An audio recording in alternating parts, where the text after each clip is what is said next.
Ada seorang pengusaha besar berumur sekitar 65 tahun. Terkenal, asetnya tidak lagi terhitung. Satu hari pengusaha kita ini bertemu dengan seorang teman wartawan. Terjadilah dialog. Sang wartawan bertanya kepada pengusaha kita, "Pak, umur Bapak berapa tahun?" "Umur saya? Iya, paling sekitar 7 tahun. "Loh, 7 tahun? 7 tahun. "Anak Bapak berapa orang?" "Satu." "Satu saja?" "Satu saja." "Harta Bapak berapa banyak?" "Ya, paling sekitar 10 sampai 15 juta rupiah saja." Teman wartawan berkata, "Pak, kenapa Bapak berdusta? Bapak orang terkenal, pengusaha besar, punya biografi.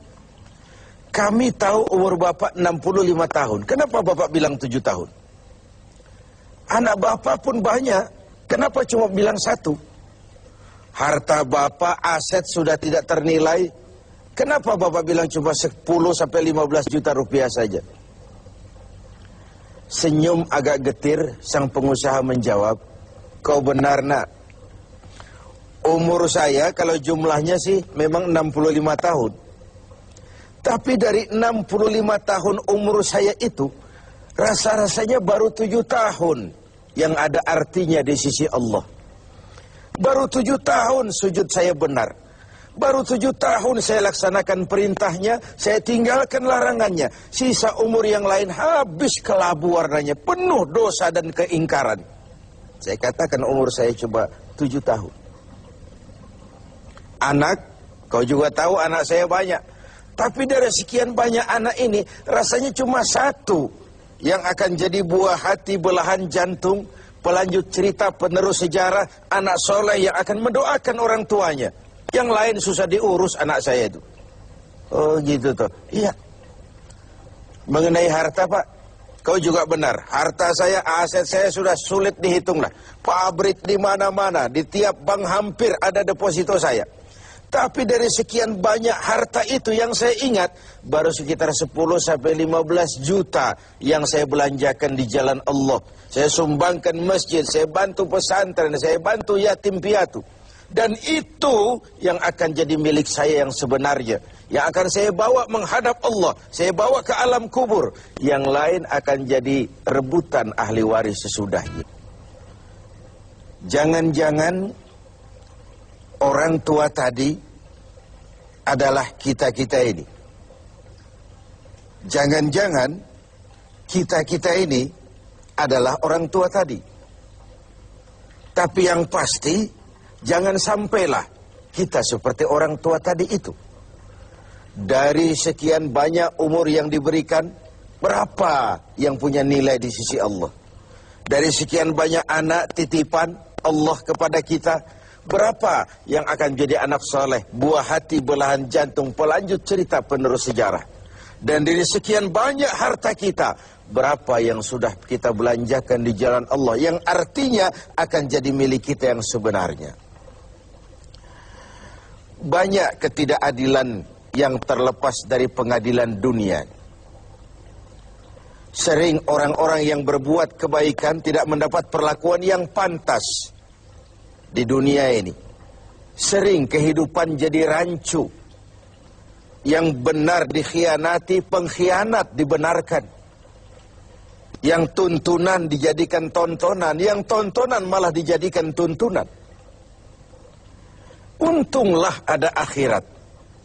Bukan sekedar melepas diri dari ketidakberadayaan kita menghadapi sistem. Tapi cermin bahwa tidak satu ketidakadilan yang bagaimanapun kecilnya yang terlepas dari pengadilan dunia akan terlepas juga di pengadilan akhirat nanti. Inilah keadilan. Karena itu pada jumpa kali ini saya ingin menyampaikan sebuah hadis tentang apa yang harus kita pertanggungjawabkan di hadapan Qadhi Rabbul Jalil nanti. Sebuah hadis menyatakan, "Lan tazula qadama 'abdin yaumal qiyamah hatta yus'ala an arba'i khisalin. Besok di hari kiamat tidak akan bergeser telapak kaki seorang hamba sebelum ia dimintakan tanggung jawab terlebih dahulu tentang 4 persoalan. Apa yang 4 itu? Pertama, an umrihi fima afnahu. Umur yang diberikan kepadanya akan dimintakan tanggung jawab kelak. Di mana umur itu dihabiskan? Diberikan umur 30 tahun ke 40 tahun, 50 sampai 70, 100 bahkan.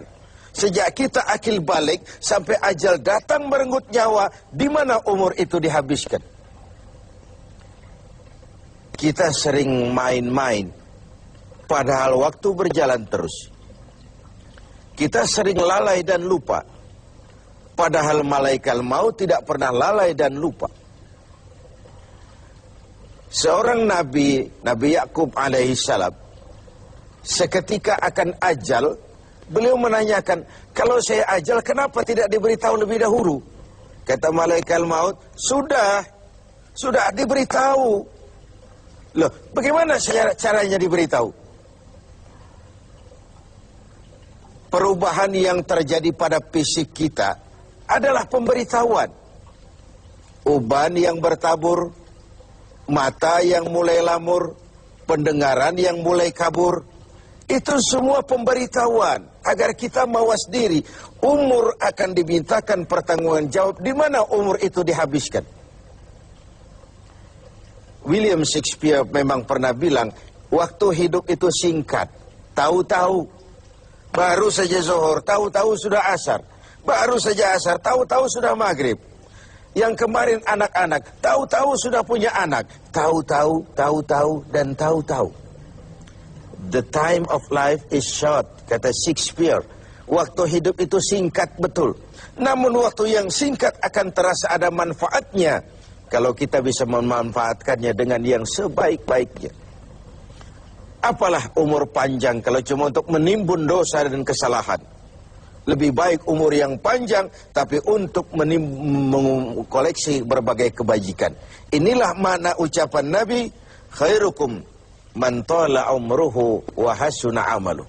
Yang terbaik di antara kamu orang yang panjang umurnya dan banyak juga kebaikannya. Umur ini yang sering kita berleha-leha menghabiskannya untuk sesuatu yang tidak punya nilai, kelak akan dimintakan tanggung jawab di hadapan Allah Azza wa Jalla. Lalu yang kedua, wa an syababihi fima ablahu. Masa muda, pernah diberikan umur muda, di mana dihabiskan umur muda itu?